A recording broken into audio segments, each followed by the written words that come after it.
इसमें लॉगिन करके आपको आपत्ति दर्ज करना है। हम भी ट्राई कर रहे हैं, सभी लोग अगर कोई आंसर की आए जिसके पास, उसके स्क्रीनशॉट हमारे नंबर्स पर भेज दीजिएगा और हम भी पता करेंगे कि आंसर वास्तव में सही है या गलत। तो अगर आपको सही आंसर गलत आंसर पता करना है तो एक नंबर दे रहा हूं 8319765162 9522289892। अगर आपका रिजल्ट खुल जाए, ओपन हो जाए, तो किसी प्रश्न पर आपत्ति लगानी है कि नहीं लगानी है, हमारी जो टीम है वो आपको बताएगी। तो व्हाट्सएप पर आप मैसेज कर देना, फोन मत लगाना कृपया करके, इतने फोन आते फिर दिक्कत हो जाती है। आपको व्हाट्सएप कर देना है इन नंबर्स पर, आपको किस पर आपत्ति लगानी है या लगा दी है, कौन सा क्वेश्चन उन्होंने गलत पूछा था, ये सारी चीजें। तो आप लोग इस पर हमको प्रश्न भेज सकते हैं। जैन साथियों नमस्कार, मैं दिनेश ठाकुर आपके सामने फिर हाजिर हूं मध्य प्रदेश की विश्वसनीय संस्थान दीप्ति सिंह एकेडमी की तरफ से। अभी जानकारी आई है कि आंसर की अब आपको लॉगिन करके दिख जाएगी। अब आप अपने एप्लीकेशन नंबर टीएससी कोड के माध्यम से आप देख सकते हैं, ठीक है जी। अब अभी आप लोग अगर ये सोच के कि सर आज ही हम आवेदन परीक्षा वो लगा दें आक्षेप, तो अभी पॉसिबल नहीं हो पा रहा है क्योंकि अभी वेबसाइट वर्क नहीं कर रही है। हमने भी कई सारे स्टूडेंट के माध्यम से लॉगिन करने की कोशिश की है। हमने इस पर क्लिक किया, जैसे क्लिक किया तो एक ऑप्शन आ रहा है ऑब्जेक्शन 17 अप्रैल से 20 अप्रैल। अब यही गलती यहाँ पर ईएसबी करता है कि खुद की गलतियां उसको नहीं दिखाई देती। बच्चा बेचारा लॉगिन नहीं कर पा रहा है, बच्चा बेचारा ट्रैक नहीं कर पा रहा है, लॉगिन करने में दिक्कत आ रही है।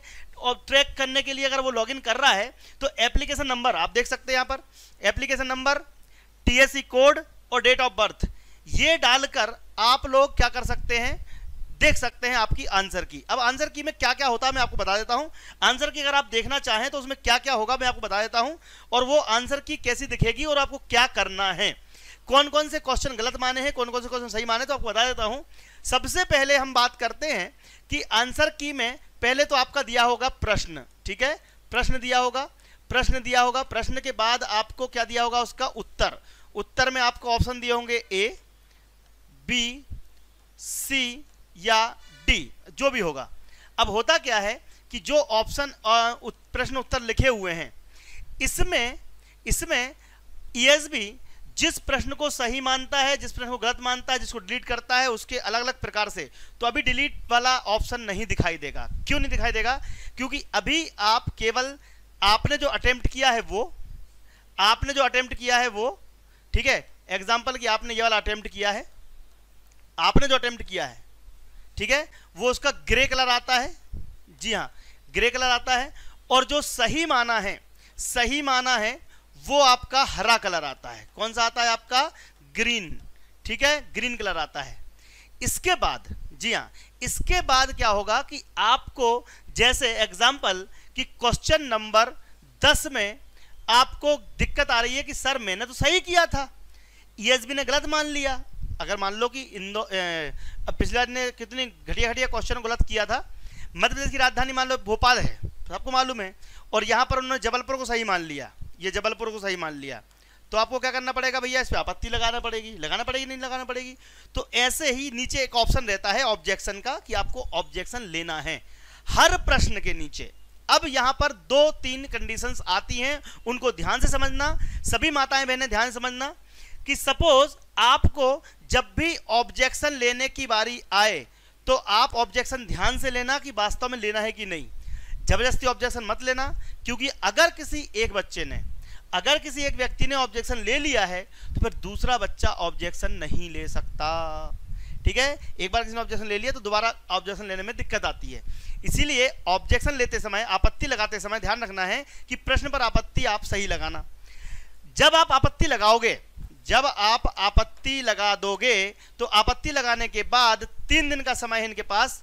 3 दिन के अंदर अपने को आपत्ति लगानी है 17 से लेकर 20 तारीख तक बस। और ईएसबी 17 से 20 तारीख तक में वेबसाइट कितनी देर खुलेगी हमको खुद नहीं मालूम। तो यार ये गलत है, इनके साथ बहुत बड़ी चालाकी करते हैं ये लोग, जानबूझ के आपत्ति की लेट। भैया कम से कम 7 दिन तो देना चाहिए, 7 दिन तो देना चाहिए ना, नहीं देना चाहिए।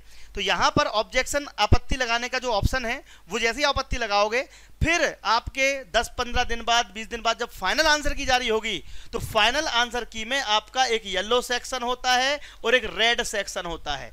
रेड का मतलब होता है लाल, यानी कि क्वेश्चन डिलीट किया गया है, और येलो का मतलब होता है कि आपने जो सिलेक्ट किया था वही आंसर भी है, कोई दिक्कत नहीं।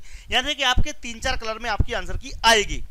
अभी केवल आपको इतना करना है, हमने वीडियो इसलिए बनाया है कि 3 दिन के अंदर आप लोग को करना क्या है, 3 दिन के अंदर आप लोग क्या करना है, इसमें लॉगिन करके आपको आपत्ति दर्ज करना है। हम भी ट्राई कर रहे हैं, सभी लोग अगर कोई आंसर की आए जिसके पास, उसके स्क्रीनशॉट हमारे नंबर्स पर भेज दीजिएगा और हम भी पता करेंगे कि आंसर वास्तव में सही है या गलत। तो अगर आपको सही आंसर गलत आंसर पता करना है तो एक नंबर दे रहा हूं 8319765162 9522289892। अगर आपका रिजल्ट खुल जाए, ओपन हो जाए, तो किसी प्रश्न पर आपत्ति लगानी है कि नहीं लगानी है, हमारी जो टीम है वो आपको बताएगी। तो व्हाट्सएप पर आप मैसेज कर देना, फोन मत लगाना कृपया करके, इतने फोन आते फिर दिक्कत हो जाती है। आपको व्हाट्सएप कर देना है इन नंबर्स पर, आपको किस पर आपत्ति लगानी है या लगा दी है, कौन सा क्वेश्चन उन्होंने गलत पूछा था, ये सारी चीजें। तो आप लोग इस पर हमको प्रश्न भेज सकते हैं, ठीक है, ओके। आप लोग इस नंबर पर प्रश्न भेज दीजिए, जिन्होंने आपत्ति लगानी है या लगा दी है आप स्क्रीनशॉट मुझे भेज दीजिए। हमारी टीम स्क्रूटनी करेगी और आपको बताएगी कि वास्तव में आपत्ति का सोर्स क्या होना चाहिए।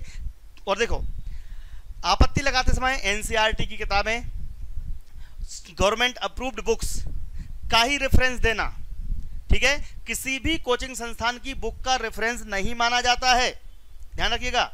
किसी भी कोचिंग संस्थान की बुक का रेफरेंस नहीं माना जाएगा, ध्यान रखिएगा। फिर से बता रहा हूं, आपत्ति लगाते समय इस चीज का विशेष ध्यान रखिएगा। आपत्ति लगाते समय ध्यान रखना, और जिन्होंने भी प्रश्न पर आपत्ति लगा दी है वो लोग इसको देख सकते हैं, ठीक है, ओके। रेडी, कुछ बात करनी, ठीक है, तो इसको अपन समाप्त कर देते हैं। नहीं, अभी भी हो रही होगी, वो क्या थोड़ा सा ऊपर नीचे कर देता है ये। अच्छा, अगर आप लोग के नंबर कम आए तो घबराना मत, एक और नई परीक्षा आई है, ठीक है, जो कि है आपकी छात्रावास अधीक्षक की, हमारी टीम ने रेडी कर दी है। प्ले स्टोर पर जाइए, दीप्ति एकेडमी के माध्यम से आप अपनी तैयारी कर सकते हैं। अभी 1500 रुपये का कोर्स मिल रहा है छात्रावास अधीक्षक का, वो भी आप लोग ले सकते हैं।